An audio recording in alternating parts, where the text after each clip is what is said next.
na wie no na wadi bem e wasase no sansem woni sema hodo bia na mampani ka no e na manfo bi hunu se mampani wa no clearing agent de asem to ne nipa bi so anana soafo bi so a na mampani afa kwan bia so na wayi omo de afri sansem no nyina mu na no e na Ghana mampani his excellency Nana Akufo-Addo de atudwa se benye na adwuma ne se de asem to obi so a obehe no twitwaje nipa koro sanse se adwuma no e bambofo e na afi o my Ghana en court ahodo no e no mo ye se adwuma no enti Ghana fo bi transika so no mampani e clearing agent ene de asem bi to ne soafo so a na mampani ababontia be ni pa fisa amane ne esane ni nyina mu no anya de no kura bia enso ewo mu mampani de nsem tudwa ebra Ghana Bar Association Ghana lawyer for nkabomko wonum nhyiamu nhyiafie na afia no nhyiamu ekoso no omoto mo sare frɛ mampani somra na onfrɛ ni munya meta adwuma de yachi no kɔ ede nsem ikotudwa o hye Ghana fo nkra ne so no de ekoba se wodi sika ana so do nsabo my Ghana sika wo na brɛ mu de a anya de ode ne ni ebe hyem nkra na so bɛhɛ amasa ne menetimi ekoso no aso agye mu de amabambofo na afie Ghana ye court hodo na court ba bonten be ka se nipa so masi na obenten ye de santansa ne tunu so odi be mu a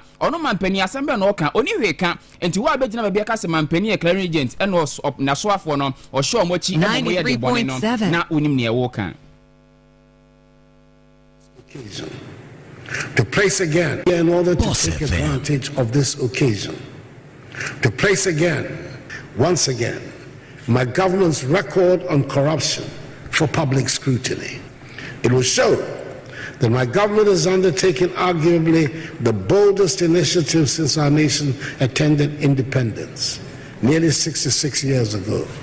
to reform and strengthen the capacity of our institutions to tackle corruption in the public sector. Charity, they say, begins at home. And that is why so far every single alleged act of corruption leveled against any of my appointees has been investigated by independent bodies such as SHRAJ, the CID, and in some cases by Parliament itself. It is not my job to clear or convict any person accused of wrongdoing or of engaging in acts of corruption. That is the job of the courts and the law enforcement agencies. My job is to act on allegations of corruption by referring the issue or issues to the proper investigative agencies for the relevant inquiry and action, including, if necessary, the suspension of the affected official pending the conclusion of investigations. That is exactly what has been done since I assumed the mantle of leadership on 7th January 2017. From the allegations against the then Minister Designate for Energy, Boakye Jako, at his parliamentary confirmation hearings in 2017, to that against the former CEO of BOSSTV, the Honorable Alfred Obeng, to those against the then two Deputy Chiefs of Staff at the Office of the President, Honorable Francis Asensu-Boakye and Honorable Samuel Abujinapo, to the conflict of interest allegations against the Minister for Finance, Ken Ofori-Atta, to the claims of extortion against the then Trade and Industry Minister Designate. Mampani His Excellency Nana Akufo-Addo. Na Ghana Bar Association as a lawyer for bar conference yase Mampani koka asase no. Wamana so to be mane o Mampani dada John Dramani Mahama. Se yen wanwa se obi ti se Mampani dada okujira baabi a no oka se abaye no eboa pa na omemu atimuafo no wode MPP lawyer for nko akwa koguo. Na wohwe se wo mumu no ena de bia no wo mo ebetibedi asem bi ekokoto ede ema aban eno so de Mampani kai eni. Appointments to the lower courts, the High Court and the Court of Appeal are done by the President exclusively on the advice of the Judicial Council. In the case of appointments to the Supreme Court,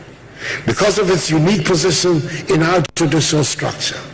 there are the additional requirements of the consultation of the Council of State and the approval of Parliament. In the overwhelming number of cases of justices designate to the Supreme Court, that approval has been given on a bipartisan basis. You can count on the fingers of a hand the number of justices designate whose approval meant less than unanimous consent. I've gone into this matter in some detail because that I have packed the courts, who has told the world that I have packed the courts with so-called MPP judges, and that one of the key purposes of a putative NDC victory in 2024 will be to enable him balance the courts with so-called NDC judges. Not only are these concepts of, quote, MPP and, quote, NDC judges new in our public discourse, they are also extremely dangerous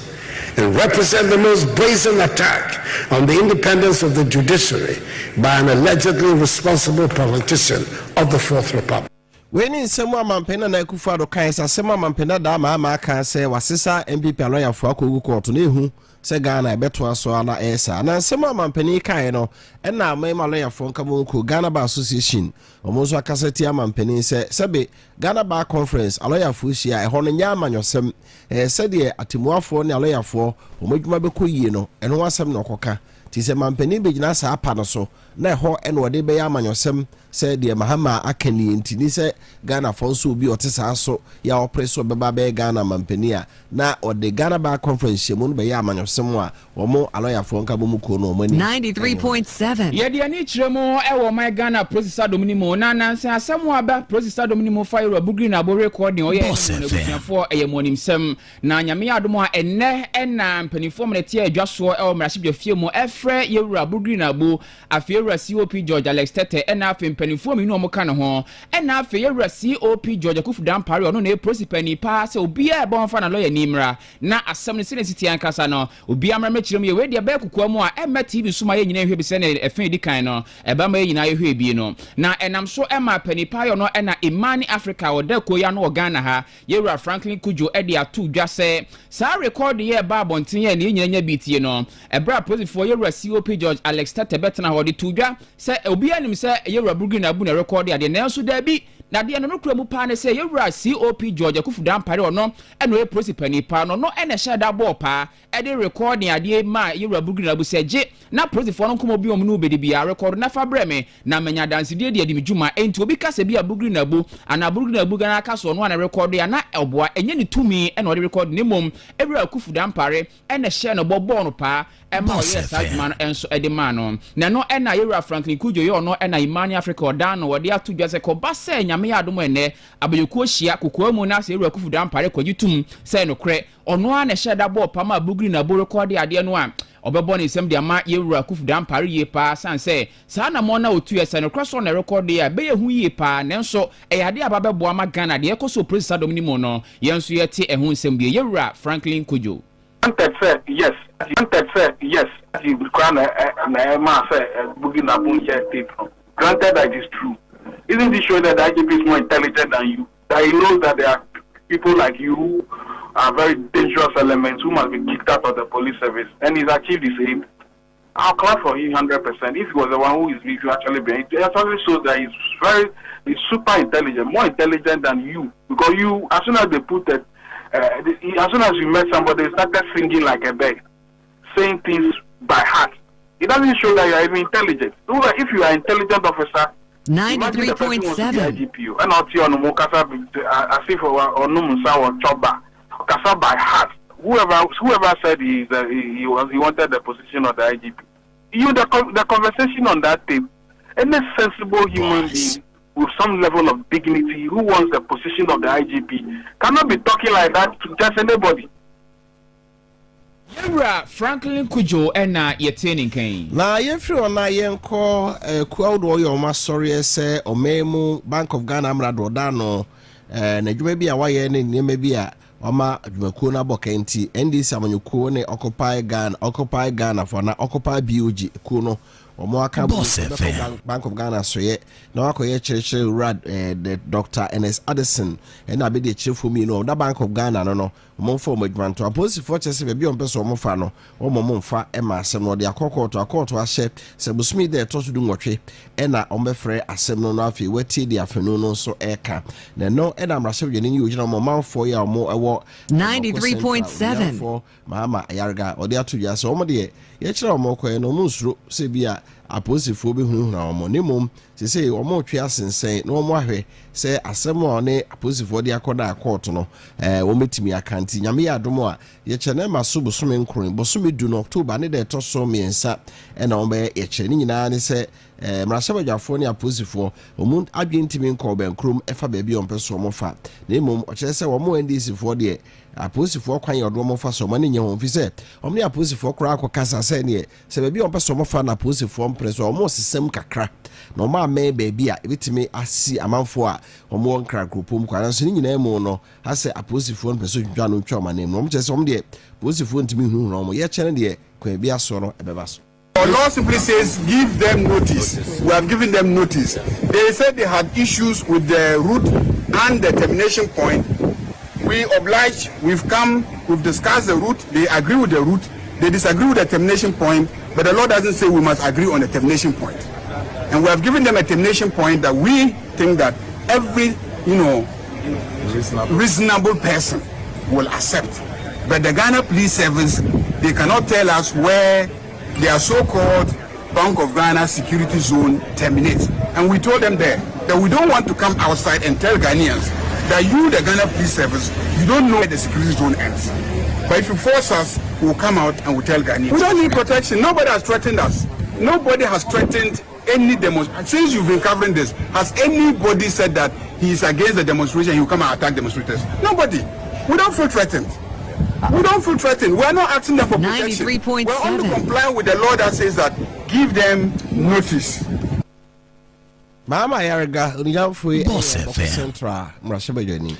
Yɛde ani kyerɛ mu ɛwɔ NPP amyɛkuo ni mu na yɛwura Alan Kwadwo Kyerɛmaten na wɔtwe mu no papa yi de asem kɛseɛ bɛtu dwa sɛ Franka tufoɔ di brɛ no onya nkobie mu a ɔde krata kɔma NPP amyɛkuo no ɔsa soma me de bibrɛ Ghana fo nyina na ɛba saa no amana kyitafoɔ ne bi mu abɔ asesa na ɔmo na ɔmo kasama no baako ɛyɛ Maame Catherine Afikuya Kane mampenekufoɔ adabre so no na nesoafo hwɛ ɛyɛ akwansra ho nsɛm so tourism minister na ɔmo na ɔmo kasa de ma yɛwura Alan no ka ho mie pa yɛ odi mu akotene ɛwɔ Alan Cash ono so ne campaign ni mu na ebra ira Alan yese onko biem sa koma ese amani hahane na branch tafo na enra na Maame Catherine Afiku aba bonten dia betu dwa sentifuni ho apejafo ho na NPP amekuo no ayabusua baako ira Alan Cash baomia afi Canada Japan nyina ya moja baako ne kobase bia baako so onkra se ne bia ota Alan echi a ehonye boni bia nim so beba no de chitai abrera mampani abede chintu o kama Ghana fo nyina ate se ono Maame Catherine Afiku kane no na chita emira Alan Cash nso Alan na san a ene odna chita na ema mampani abede chirewura Dr. Alhaji Mahmoud Bami san se de hia pa ne se NPP ameko no ebedi nkunim na breaking the 8 natimi abaso nti ono sign na chita e de ema mampani abede chire Bawumia na afuma konkoden ama nkunimdie aye NPP ameko no edia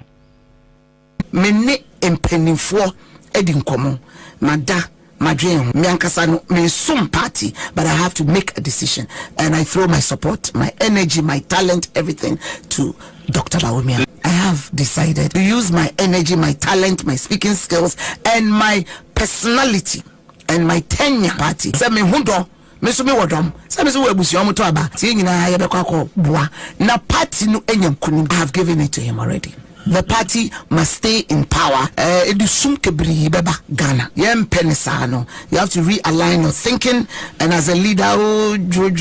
as a politics, it's power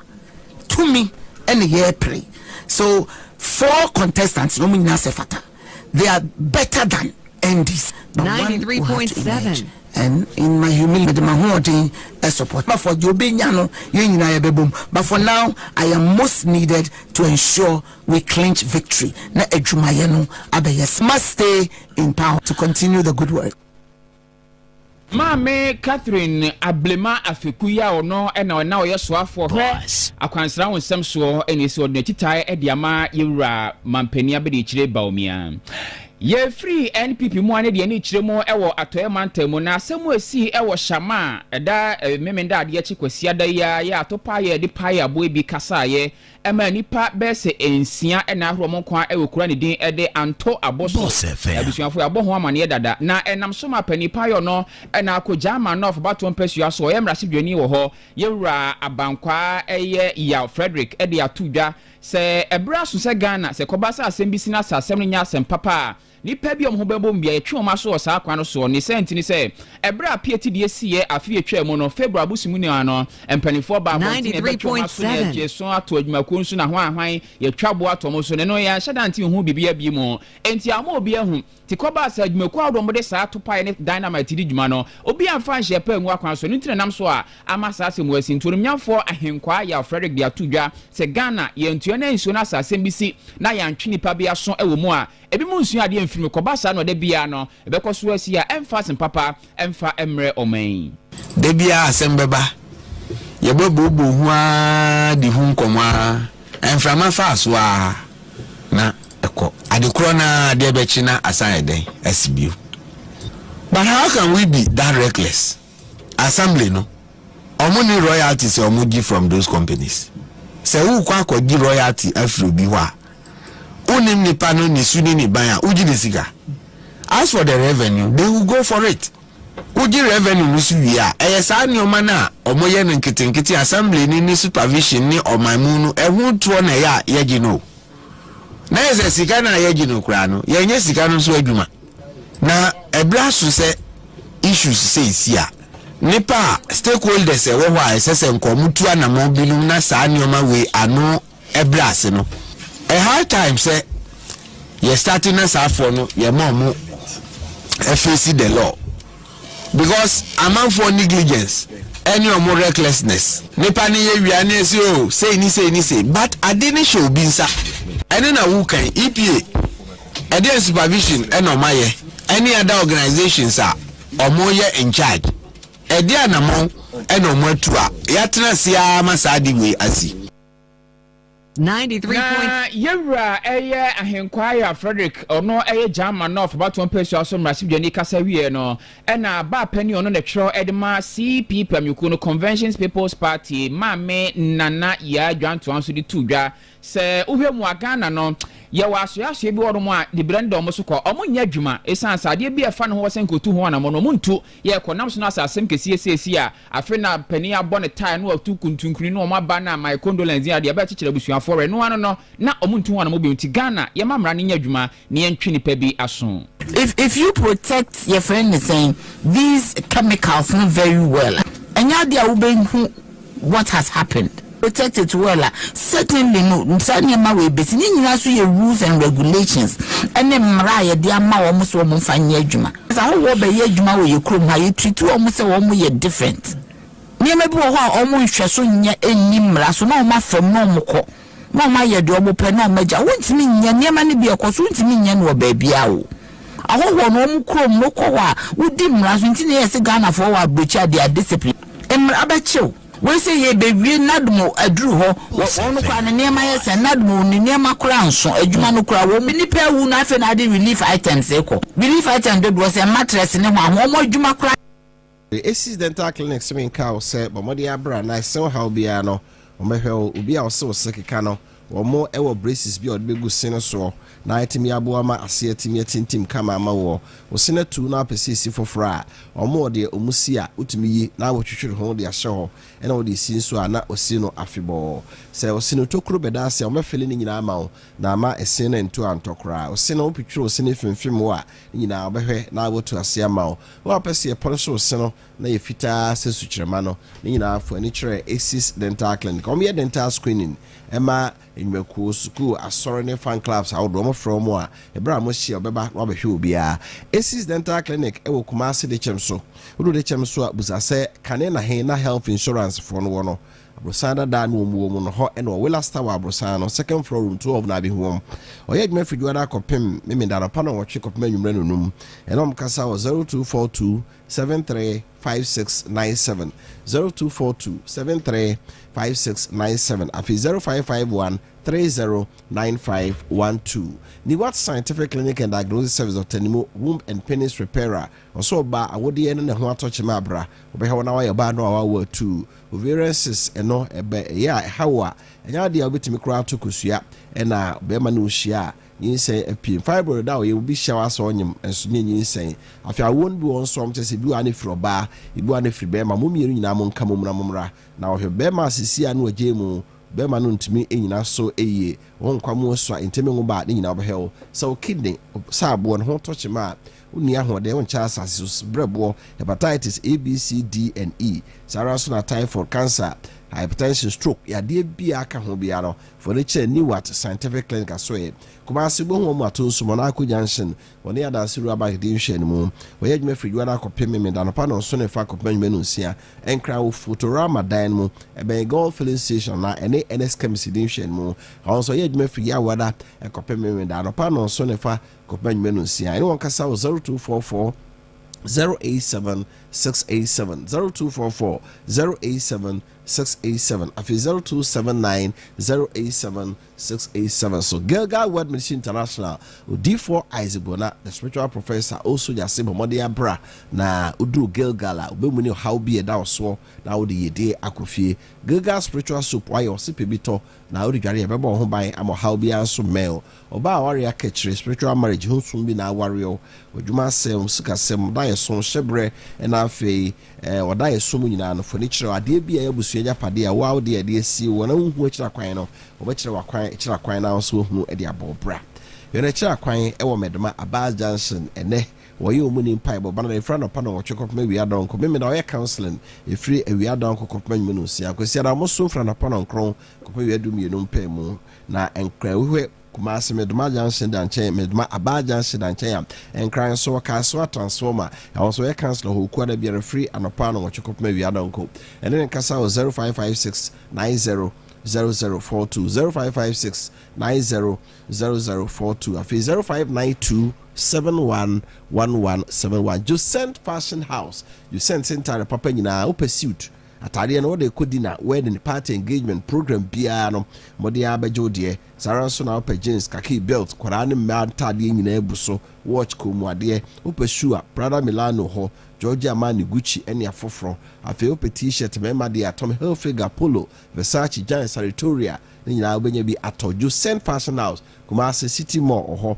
obeduma Top Man building kageti a one Hello FM the dim shen mo and cry was so small and afi nungwa janshimo no nkasa 0244 252240 0244 252240 afi 0242 640565 so Luxelite deodorant spray Luxelite deodorant spray in body splash and people go hone hwam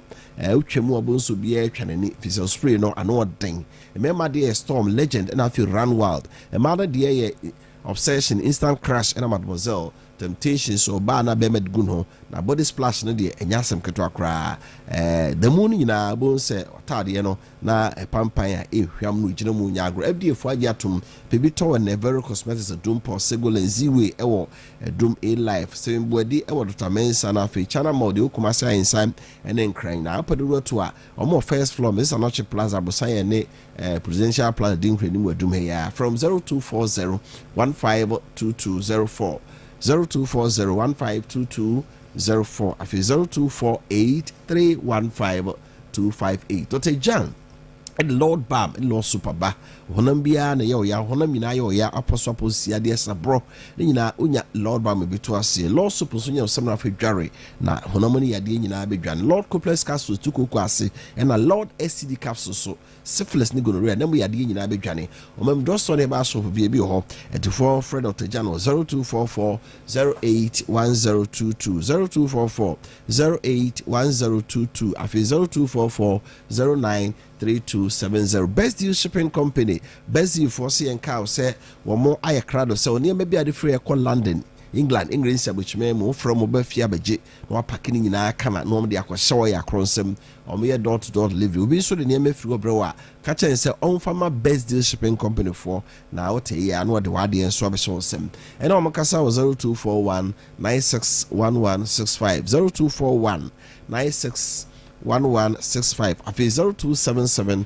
411-700 so we ayefra ponto abedin to program bi amanfo bi jawo na we serve mo enuane nko ade a we hear disposable products disposable plate you want ketwa ne kese take away bowl, any designer palette bag, the shimu, disposable spoon, fork, any tissue, disposable caps, and afe disposable fufu bowl. Ni na no omoto mfa kosoma ho afe adaka na de achede shimu de give boss omoto bi wo se rampa akoche obi a basket ribbon any wrappers ni na no de mapay na omoto boss fm abro science ya wadum na adwumaku wo me adwuma free dwada ekopem menda ene won kasa wo 0559 39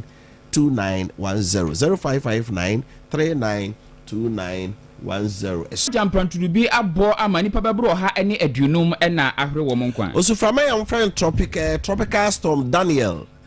watwa fa Libya ma no so amenura omo eho ahihia wo mo pa Libya omane a wo mo so ka amane ete zezet anwea parada so na baby osuframa etwifa ye omane mo mpanifo abamane se ebubu enkrofo da tete electric ehoma nyina mu na nipa ahre wo monkwa no be ye oha ene adunum afofra amo prepare wo mu ne omagya pade baby omote nyina seye no enye asempeto akra ti odeso mu no nipa no bebre ada wo mu treche bre mu aboafo obomone se obetimi asi ntomadan na amamanfo ewo baby asemi siye no nya baby atrafe wo mu nso aboafo enso baby petia zuframei enru hono ohwe kwan se obetimi agye afofudo no anka enkwa afiri nipa ni bi won so apem sa abre o mayirem ya aban no wayen hye se odi hye bi won na wohunu a modi afa ne din ene ne mfuni awo enso fa bra na afi kyerebe bia na mo sebe ya se nipa ni bi ho a adan adwura kata won so a obetimi ahwe no atwitwaje o munyina Morocco memo so asasusu esie no eni daso ya asa se ombetimi anya obi a odaso sha menase a odaso ate ase asasusu esi na otwe wiye atorenche bre mu aboafo aye dwuma bepem enura ya omaba amane sese de se obi wo kra ye bia asasusu no enkuno ne mum adan no dwiregu no so a ebia onte ase fi se wangu na akwasada asenase a sukom ene kom ena afi frama kra obehome no eno nso kra etimi kun yenka etifo ya so ya sasu si o take memu a Ghana men ede hye Christian Chu ono nso efe mu hre ne nkwa saa ne baaye wo mu a engu 93.7 nipa no bebre wo hono mu a kowi ase no na kyese wo mu engu de na nso kwampa betimi afa so nanka atonche bre mu aboafo etimeduru ba bi omwo ntem na wotwitwaje wo mo no eno na wo mantimi enuru ho ntem a ma bisi bi na ato Morocco men ise ebusu kuro bi wo hono mu a ekura bi wo hono mu a edipa etie kura no mu nkyese okra bi ya ni okra yihuno se bia nkomu mfidi akase omutubi dwudwire anwea ya adwiregu no ntem a kobenya binom nso obetimi age wo monkwa ma ayeyi North Korea mamu so omampani nam kwaso de ni chiremu e wo Moscow Russia no akwakohia eye mampani Putin na ochechwe mu de ba amane se North Korea mampani Kim Jong Un be ko Russia memu na one Russia mampani Vladimir Putin akodi nkomo na waka chense siwiase nyina yi na ma North Korea de omo eta Russia man wachi se omo nso nya de ohun beto titiro efa omano ebambo eho na America mai ebebo North Korea fo kokko so omo ate se mampani Kim Jong Un ne botaye nyina ne se towa esmakura na se wa bibire ho anu aso ahwe no wode bi ekoma Russia fo na omo de akodi akọ Ukraine mu nim no tu sa na mo no a ene enye papa emma no nanso North Korea mampani Kim Jong Un no wono watra be careful tinyade a asem America fo kan ne puso no kra no pay kra sa ka che se onam kwan so a woko Russia memu na wone omampani Putin akodi ngomo se bia Putin ka che se bia makodi e yasa timi hia bia wo mo North Korea fo che se de wo mo beboa wo mo se daachi bia se to wo mo North Korea fo a bia wo mo nso ebe hia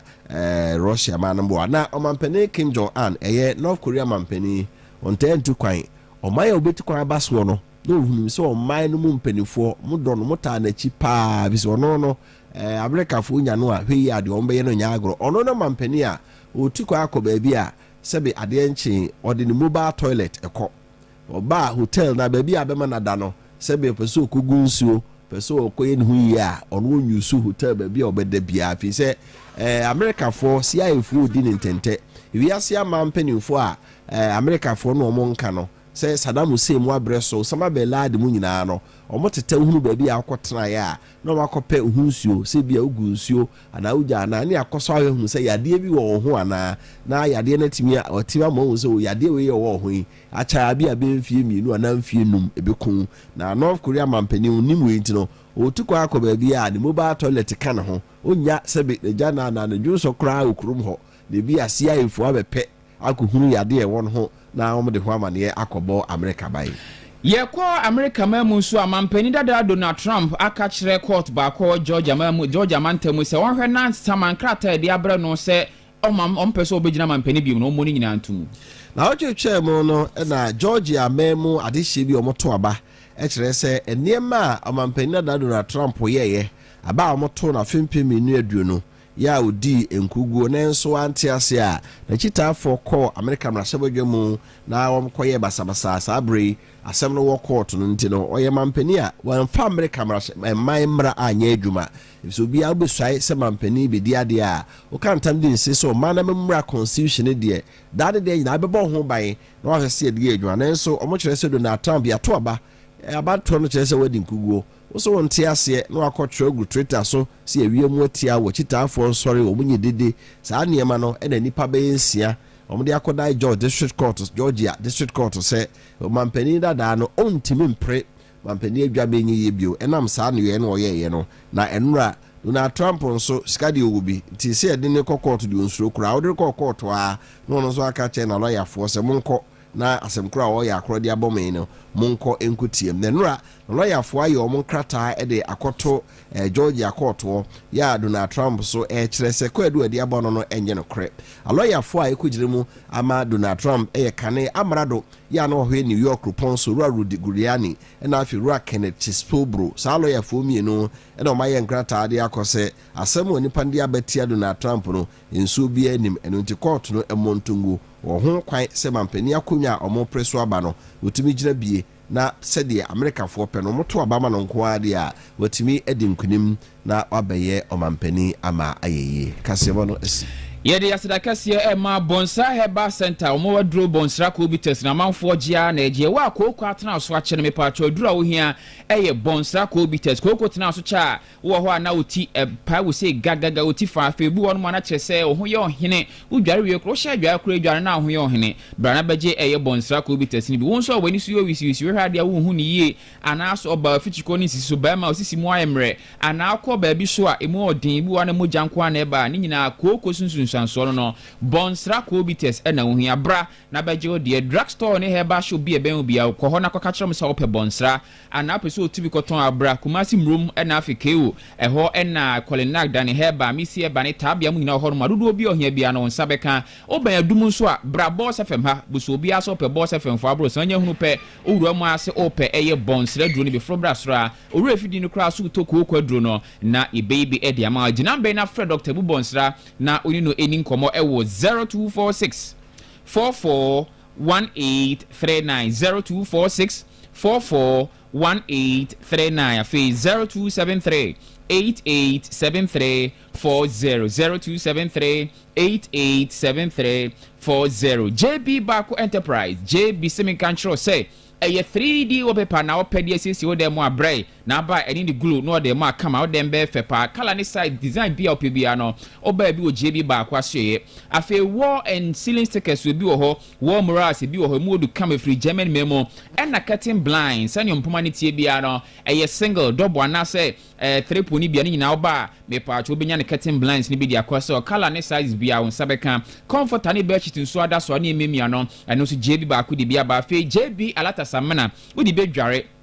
munamani ade se kro pimple ne so be stretch mask no ebetu ase ama ho ato ipa JB mini ba so ponso fasi uniame na ebema uniame ne afika mapa edin me pa cho opebi ato afo ni kiremo kumase adumbu so obi ase ope boss fmfo abrosan no onya be hunu abrosan pe JB Bako ase ya wo somo dendenden gina be na friend no tufo bo na beje ode 0551 387517 0551 387517 na fe 055 1189686 055 1189686 na yebeje so Boris B Processor and Package Limited BBC or the Boris B chicken no aba efi akoko anunsu ede ejuada bia new stock no de go fridge ti anunsu ede pa ya still ni nkwan bia betimi de aye woto aduane wa abonten hotel restaurant na se bi a wankasa ofie choba mo pakokɔ na ma depa no a me pacho BBC Boris B chicken nkosia so ka ho dodo bi ohia bia won sabeka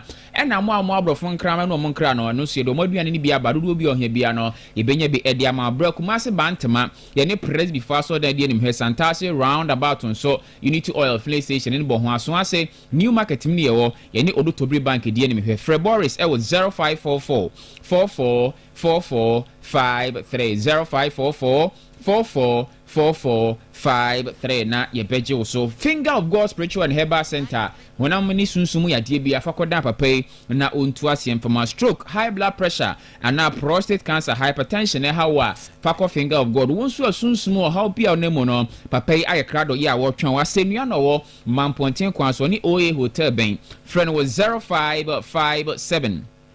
387672 0557 387672 afi 0506 173684 0506 173684 na yebeji so Alaska Star Enterprise 3D wallpapers bajibi fasie o demon curtain blinds or 3D opposite designs and chemicals 3D mural designs 3D 5D AD 12D designs no stickers nyina no Alaska Star Enterprise akofa bi diaba furniture mo kumasi adumbu so obi aso permission sanoche plaza bro sign no ene eye Prudential Bank ena edie ni mehwe juara kosi da memenda bejo de fofo gena be na frɛ na yeni dwa kama eye 0554 114878 0554 114878 afi 0268 419596 419596 na yebeje so me pacho favor natural healthcare Dr. Favor or the noni bia bedwa so wa wakotinem yade say candidiasis gonorrhea syphilis and chlamydia edro ba ko peni tu ase Favor natural healthcare dro no ene yade e ma wo ope bia to aton afo ne kire mo Kenya so dia se Bola Junction na say Brabos FM ha oba so to Favor dro ni bi e be bia ma friend was 0245 378255 0245 378255 Dr. Miss Premium Instant White Cafe eye dro me pacho bema hodo mpem kof ma wo hwan odin arefie wo so bema peso bo ho ba free prostate cancer mo a wadro eye Dr. Miss me pacho ope bi ato aye se Boss FM hanko abra oba so to Dr. Miss dro ni bi gina be na frɛ na busa ho asɛm eye 0209 75 1517 0209 75 1517 na yebeje so select the catering service for program bi ahya ninsa abadin to ayi birthday party engagement be to ho ne ma nyina ade amount me patcho drinks na duane aho bedie makeup sa betwi de kwa wo bo cake betwam nyina no yen ene ya ma Kumasi TUC friend was 0559 0059 53 0559 0059 53 Club for Jesus Ventures what transfoni bi na ya fa fabra ne ehoro no kese mfanto ahwemu me pa picture frame no and na make ho asem na face citation de bon crofo ba so ba ye baby kama pa dia mana dia kobo bi aba so Kumasi adum Boss FM ye dan chen he anomwo from 0244 258145 0244 258145 afi 0546 474963 0546 474963 na yebeje osu yegina so na no pay mamuni amahodo so nsem ensa kan no yetimi ede esi mafu justice na bo ansem na mu asemufo pani ofa KOFI APPIAH so esemu kama kenkanfo mo tiyenka na mimidin de OHENENANA KWAKYE ADIE femene WOFA KOFI APPIAH no pay yede ensem nchire. What is happening to internet service? Ofa anopa MTN fo ahadwen pa too bad. Too bad. Ofa MTN kwa na me manya omo ayi no minim so ma send you message am do mo send me message bia da bi no manya message say o manya technical challenge. Okay. Anodin too bad but it say all the time we another network at only be a Vodafone na say Airtel go na say we depend on MTN kwa me so enyo phone no he we are not restarting the phone no or try do there na me so mobile phone enya ne he anope MTN service no down the internet ni so almost omo ho adwuma we